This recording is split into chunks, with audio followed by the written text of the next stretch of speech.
নমস্কাৰ, মই বিতুপন বৰা, বাহিৰকলীয়া LP স্কুলৰ মই এজন সহকাৰী শিক্ষক।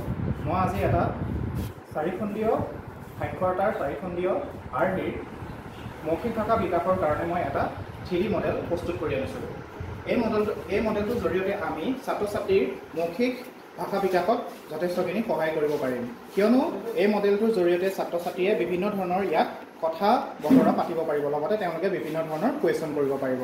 তেওঁলোকে এই মডেলটোৰ জৰিয়তে ৰাস্তাৰ কথা জানিব পাৰিব আৰু ৰাস্তাৰ মাজত যেনেকৈ ডিভাইড কৰে দুটা ফালৰ পৰা যান বাহন আহিব পাৰে সেই বিষয়েও জানিব পাৰিব, লগতে তেওঁলোকে ট্ৰেফিক ছিগনেলৰ বিষয়েও জানিব পাৰিব।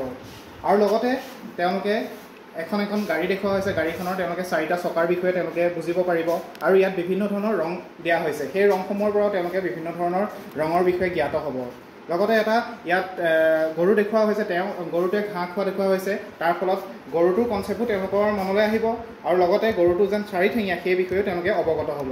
লগতে ইয়াত দুজোপামান গছো দেখুওৱা হৈছে, তাৰ জৰিয়তে তেওঁলোকে গছৰ যিটো কনচেপ্ট সেই কথাটো তেওঁলোকে মনত অনুধাৱন কৰিব পাৰিব। লগতে ইয়াত বিভিন্ন ধৰণৰ বিল্ডিং বনোৱা হৈছে, তেওঁলোকে সেই বিল্ডিংবোৰৰ পৰাও ঘৰৰ যিটো কনচেপ্ট আছে সেই বিষয়েও তেওঁলোকে বুজিব পাৰিব। এনেদৰে